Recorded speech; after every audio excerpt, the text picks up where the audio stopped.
Hello, my name is Relayer. I'm a 25th level android and I'll be serving as your guide for today's tour of the Star Cruiser mothership and of the track station. Let me first begin by telling you a little bit about the mothership. It is the largest and most well-equipped of the Star Cruiser class ships of the Tactical Force fleet. The mothership and its crew have seen action in several battles along the border of Markabian space, but are now positioned near the track station to serve as a base until the station becomes operative again. It has every facility that track station explorers would need, all of which you'll be seeing during this tour. So if you're ready, let's begin the tour by going to the Enrollment and Testing Center. Some of you may notice the robot guard on the left. He's perfectly harmless as long as you don't do anything threatening around him.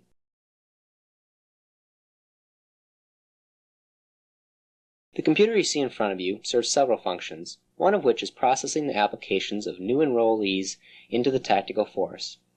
To demonstrate this process, I'll pretend as if I'm enrolling into the Tactical Force for the first time. The process is very simple, actually. The enrollment computer first asks my name, then which race I belong to, and my gender. After matching this information with its files, it evaluates my qualifications and presents me with my statistics in graph form. It then gives me a certain amount of leeway in the form of adaptation points to adjust the areas where I will apply my training. I can adjust my intelligence, strength, lower reflex, upper reflex, and I can also apply some of my adaptation points towards credits, which are the monetary units here. I would also need to tell the computer what my body composition is. This is just how much of me has been replaced by synthetic parts. The advantage to synthetic parts is that they allow me to withstand more damage, but the drawback is that I use more energy because of them. In addition to powering synthetic parts, energy is also used to power weapons, as well as being converted into a form usable by organic parts as a substitute for food. I'm just giving you a brief description of how all this works. The manual that all new cadets get explains all this in more detail, as well as describing each of the 5 professions and the minimum required statistics for those professions. Okay, you'll now notice on the left that the enrollment computer has told me that I meet the minimum requirements for an android. So I'll choose that profession and give the oath that all newly enrolled cadets must give.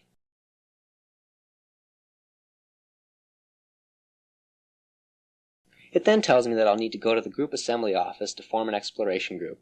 But before we do that, let me just mention that as the enrollment computer is indicating with the testing option, this is also the place where Tactical Force members come back to after exploring the track station to see if they qualify to go up in rank. Now let's proceed to the next stop on our tour.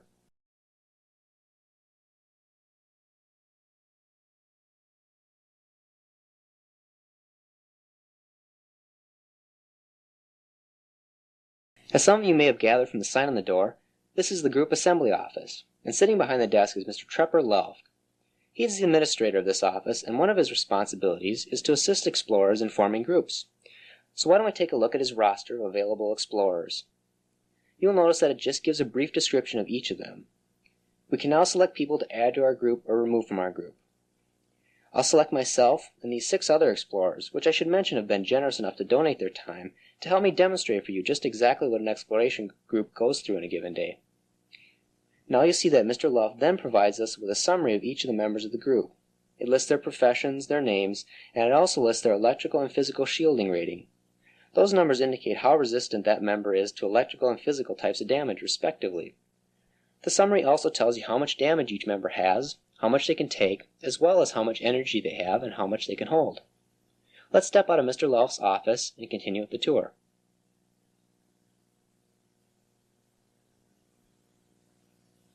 We are now standing at the entrance of the shuttle loading area. Say for some reason I no longer felt capable of serving the Tactical Force to the best of my ability, I would come here and catch a shuttle back to my home planet. I would give my name to the guard you see standing here, who would in turn send it to the enrollment computer so its records were up to date. Of course, any member that wants to leave the Tactical Force is encouraged to reconsider his or her decision. Now before a group goes out on an exploration mission, there are some other details that they must attend to first. If you follow me, I'll lead you through the intra-mothership transport and onto the arsenal complex.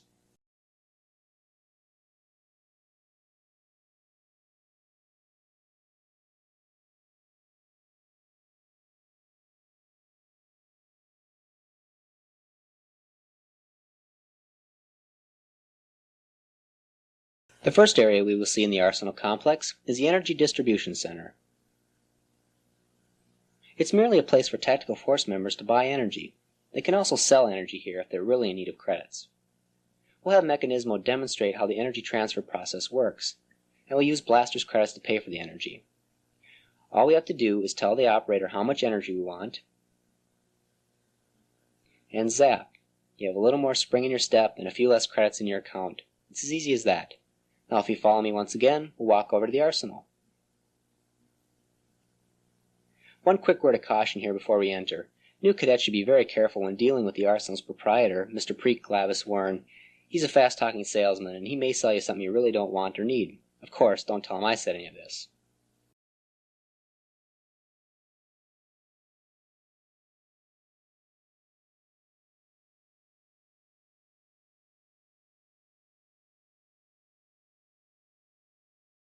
The Arsenal is the place for group members to buy, sell, identify, and repair equipment. For demonstration purposes, let's have Mechanismo buy a piece of equipment using his own credits. The Arsenal always carries a supply of the basic equipment that beginning explorers will need. Let's take a brief look at some of the blasting weapons. Judging by the large supply of the even more rare weapons, one would have to guess that some very experienced explorers have been selling equipment here, equipment that can only be found in the inner depths of the track station. Obviously, the Arsenal can only list equipment that they've seen and had a chance to examine, so not all equipment that can be found in the station shows up in these lists right away. Let's also take a look at the armor purchasing process. It's very simple to order a piece of armor. Just tell Mr. Wern how much electrical and physical shielding you want your armor to have, and before you know it, he's taken your credits and given you your armor. Needless to say, he doesn't make any guarantees, nor does he take returns. I'll skip showing you the selling, identifying, and repair service because they're pretty straightforward. Let's leave the Arsenal and walk over to the next area. Once again, the sign on the door makes it quite clear where we are, the Robot Ordering and Replacement Center.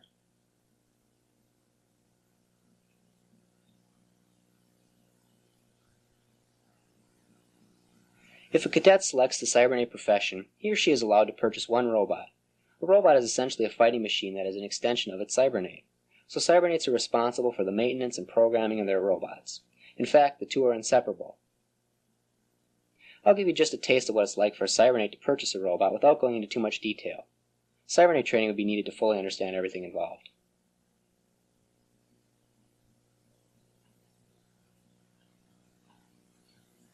When purchasing a new robot, the cybernate selects the features he or she wants for that robot. Obviously, the better the features, the more expensive the robot is.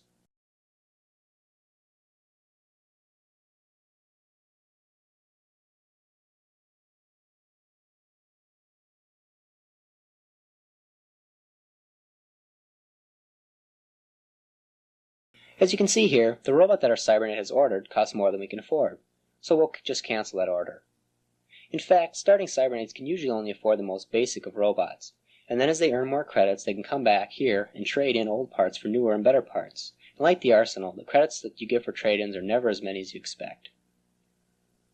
Now that you've seen all the Arsenal complex, we'll be heading to the next stop on our tour.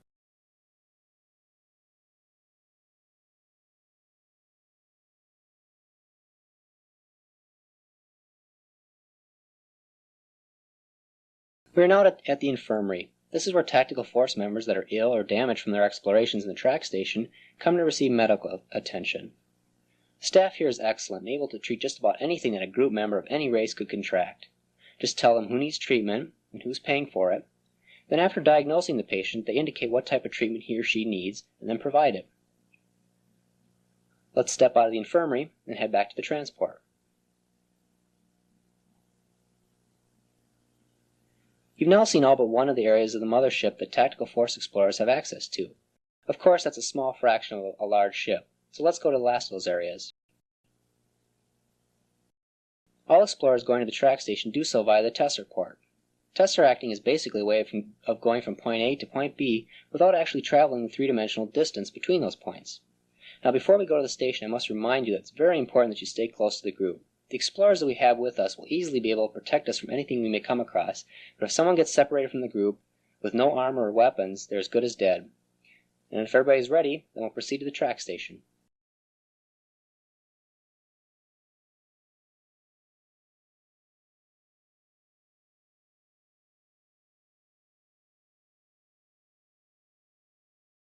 We are now on the outer level of the track station.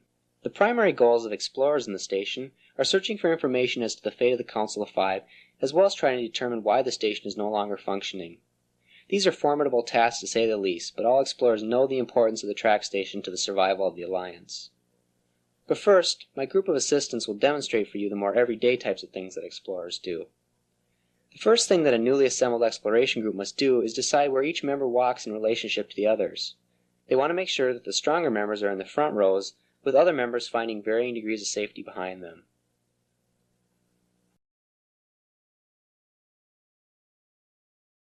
They can also trade equipment as well as credits among each other.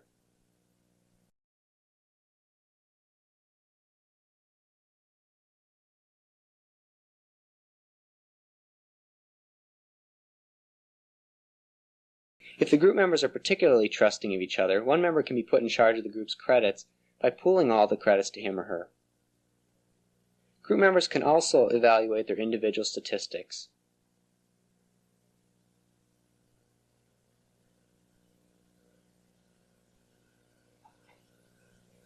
They can move equipment around, putting it on, taking it off, drop equipment that they no longer need, as well as examining their equipment.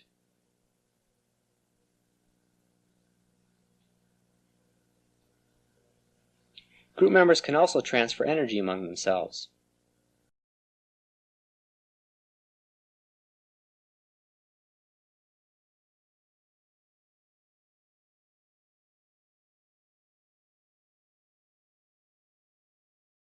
A physician can diagnose the health of any of the group members, including himself, as well as treating the members if he's carrying the proper equipment.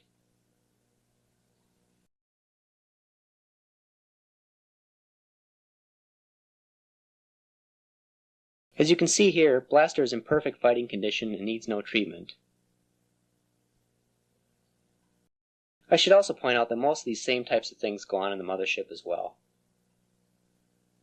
During their explorations, explorers may find abandoned equipment laying around, although they don't always know what it is or if it's still functional. Of course, the arsenal is a handy but expensive place to find out this information. And they will definitely come across hostile aliens. The mothership's Track Intelligence Division has estimated that there are between 100 and 150 different alien species and robot models currently infesting the station, and most of these aliens were previously undocumented. We, however, will be giving you a combat demonstration with somewhat less unusual aliens.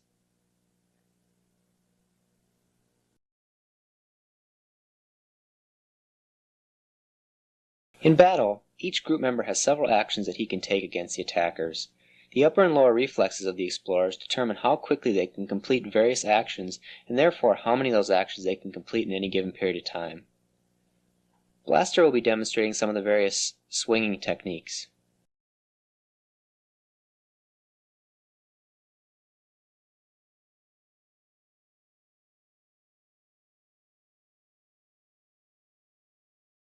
Mechanismo will use his disintegrator to demonstrate the useful ricochet technique to shoot at aliens in the back rows.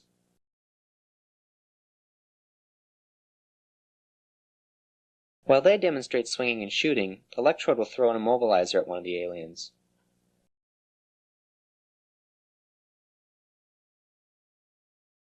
And Rom will show off his reflexes by moving around a little bit.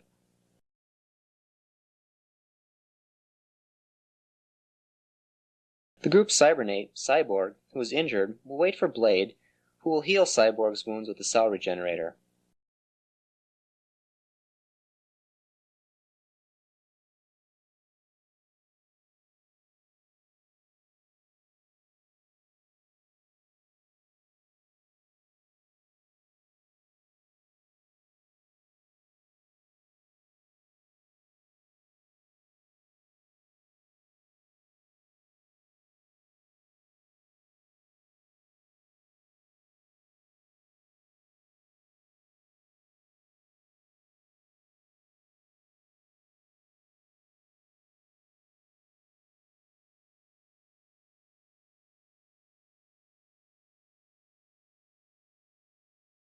You will notice that there's a gap between the exploration group and the closest aliens.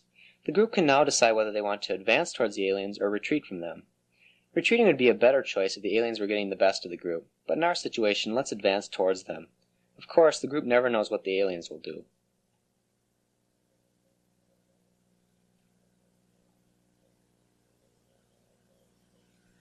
While the group plans its next round of attacks, I should mention that as the upper and lower reflexes of the group's members increases, they will be able to make more and more attacks in a shorter period of time. As an example, a top-notch explorer could get in 6 swings in the amount of time it takes a new explorer to swing once.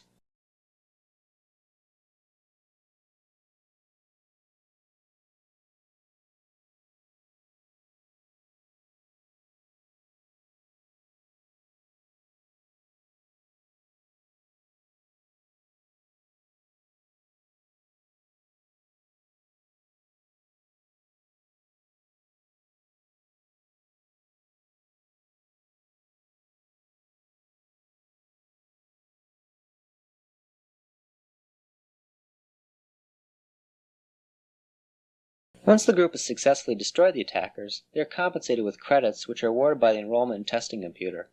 This officially takes place once the computer has had an opportunity to review the records of battle recorded by the group's android.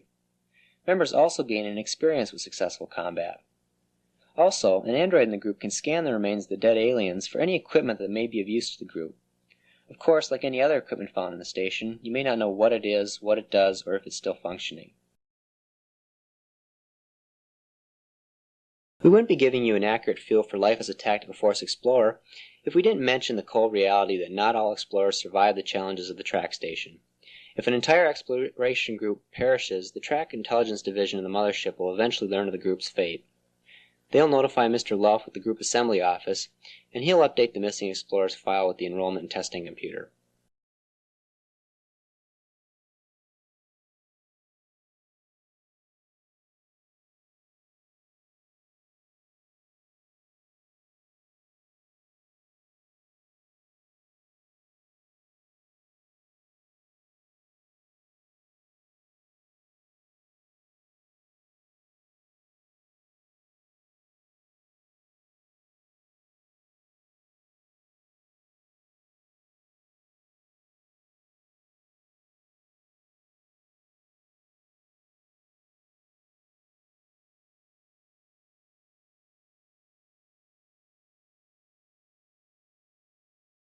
I hope that the written material I have provided answers any other questions you may have. If not, Mr. Luff at the Group Assembly Office would be happy to answer any additional questions. This concludes our tour. Thank you.